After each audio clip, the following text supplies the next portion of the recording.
Well, good morning. Welcome to American Reversion. I'm Steve Smith.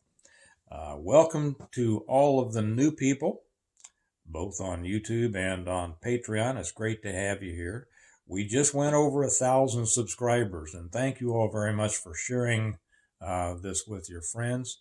1,000 was a big landmark for us here. It kind of means that we're apparently on our way on building this channel and building the people together that will hopefully start doubling their efforts towards reclaiming freedoms that we've lost. This is what we're going to talk about today. And so thank you and as I always ask, please like and subscribe and share this with your friends. And that's how we build it. As I said, we went over 1,000, and as I promised, I did not go swimming in a frozen lake or fjord. A nod over there to Bo Hansen, who actually did that when he hit 500,000. And I promise I also won't do it if I ever hit 500,000. I might have a second cup of coffee, though. So help me to get to there, because I'd love that second cup of coffee. Anyway, thank you all. I have kind of an announcement coming up in a minute, and more of an announcement over on Patreon. If you'd like to support the channel, that's a great way to do it. I always put the link down here. Come join us over there. We put everything over there that we put on YouTube, plus a lot more, which you'll hear more about in a minute. Freedom. We talk a lot about freedom. We talk about the freedoms that we've lost, the freedoms that were guaranteed to us by our Creator, God. Freedoms and liberties, and those two terms can be used interchangeably. Some people might want to argue about slight semantic differences. It doesn't really matter in our usage of it. But the loss of certain freedoms or liberties, which were ours, they were not given to us by a government, but they were given to us by God, codified in certain documents, or at least ostensibly codified in certain documents. The loss of those liberties and freedoms has come at the hands of a government populated and run by our fellow citizens. And that's important to understand. We talk again about reclaiming the freedoms, and too often I think we think about some great and drastic endeavor that will get those freedoms back.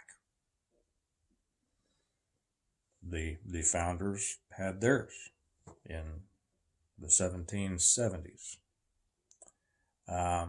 We think that something like that may be necessary in the future. It's not that we want it, but we are becoming more cognizant of that fact, that if nothing can be turned around, the continual denigration of our country will push a large segment of us to that point. But while we think about, and it's easy and it's, heroic to think about the major things, we sometimes forget that it's the daily endeavors that are so important. Thomas Paine said that those who expect to reap the blessings of freedom must, like men, and I would add women, undergo the fatigues of supporting it. Now that was an interesting term there, I think. The fatigues. And it can be fatiguing. Now we know that they used words somewhat differently back then than we do now.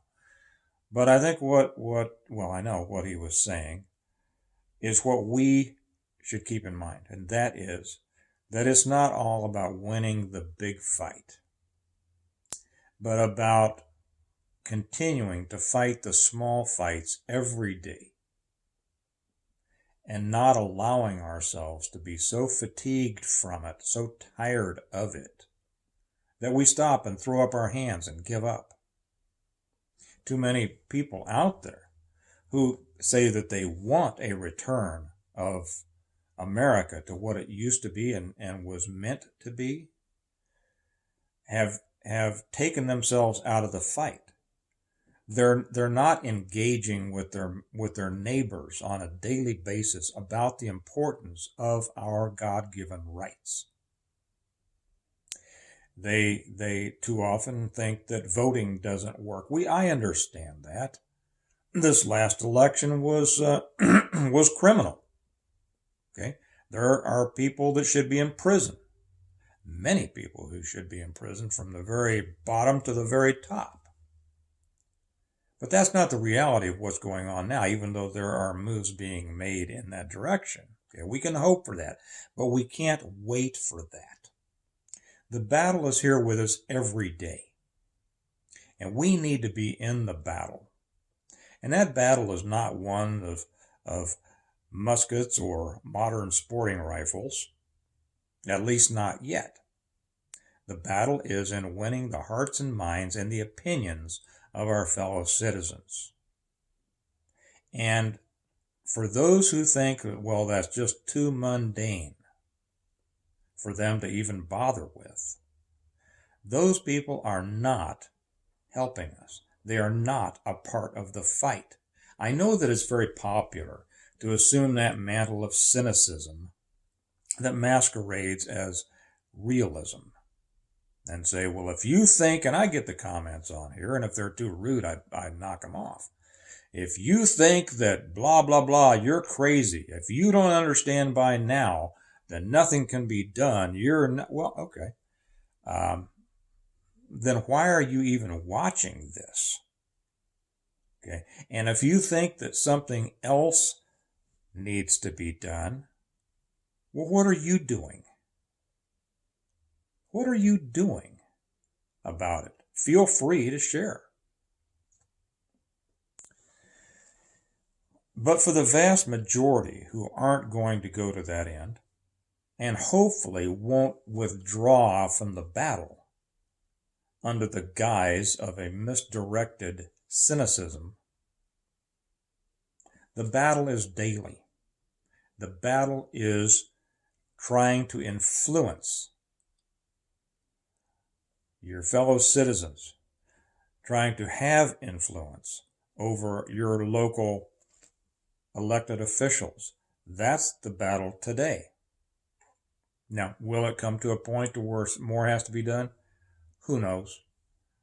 Every sane person hopes that it doesn't, but also every sane person would prefer that to a further collapse and denigration of our country that takes us further and further into servitude to a government and essential slavery for our future generations.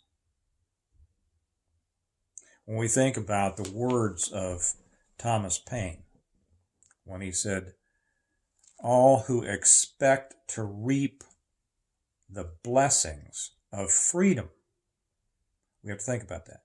We think about, what is freedom?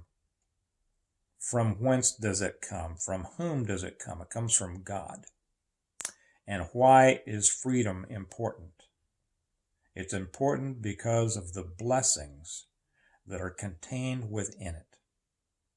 So that's what Paine was saying.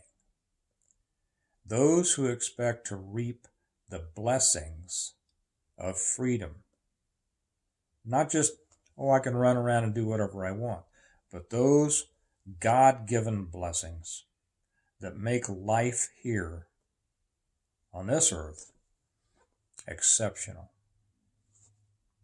And he goes on to say, must, like men or women, be willing to undergo the fatigues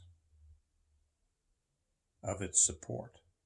It can be tiring, but it's the tortoise and the hare. It's how you build a life.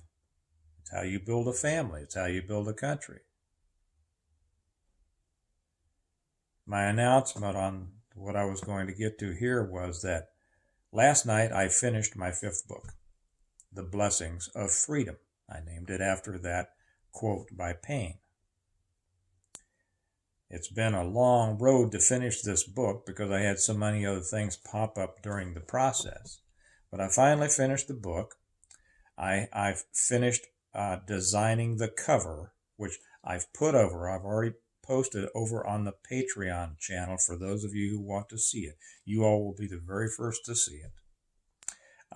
Now what happens at the end of the writing of the book is it'll take me about 2 weeks usually in the past to go through the manuscript, take it through a first edit, try to catch as many of my typos as I can.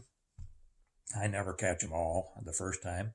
And to kind of tweak this or that and change a word here or there, or I didn't express that exactly right, or that sentence could have been better. All of those kinds of things, or I didn't, hook up those scenes together well, or I didn't explain that well. It's quite a process. And that could take me anywhere from 2 to 3 weeks, probably. And then what I do is I send it off and I'd have everything published through Amazon. And I send it off to them. People say, well, why do you use Amazon? Well, because they'll do it. I mean, you can't get a major publishing house to publish anything unless you're Stephen King or somebody. And I'll send it off and I'll order a couple of what they call proof copies. And these are the hardbound, the paperback, trade paperbacks that are not meant to be resold. They're just meant for the author. They're called author copies to go through and see whether everything's set up right. And because that's for the paperback, it'll also be available on Kindle, as are all my books. I guess I'll finish this in just a second. And then I'll go through that, make sure it's all set up right. We'll do a final edit where I give it to Kelly and she finds all the typos that I didn't find. And then once I give it my okay, I send back the corrected files to Kindle. And I say, go ahead and put it up. And then they put it up and make it available for sale through Amazon in both Kindle and paperback. And you can also order it through bookstores because if they don't have it in, they will order it from Amazon and send it to you, however you'd like to do it. Like I say, it is the 5th book. My other 4 are right behind me. I kind of set those up there so anybody could see. I know a lot of people here on American Reversion may not be as familiar with me as those who came over from Integrative Preparedness, but those were my first 4 books of what's called the Stonemont series. The first was the Reversion, the second is the Revival, the third is the Renewal, the fourth was an Appeal to Heaven, and the one that I just finished, The Blessings of Freedom. That's it. I always put the link down here too in case you're interested, in case you'd like to read them. And it's kind of about rebuilding America after something else happened. So that's it for today, my 5th book. It's done. Now I will edit it. If you would like to see be among the first to see the cover of the new book, it's over on Patreon. I put the Patreon link down here. And let's keep in mind Paine's admonition that if we expect to reap the blessings of freedom, we must, like strong, I inserted that, he didn't say it, men and women, which means not like pansies, be ready to undergo or endure the fatigues of its support. So let's be willing, and let's be willing to fight every day on that. And either turn this country back around or start laying the foundation of what comes next. Okay? I'll let you go with that. I wish you all a good day. Remember that America needs a reversion, and it needs you to be a part of it. Thank you all. I'll talk to you tomorrow. Bye-bye.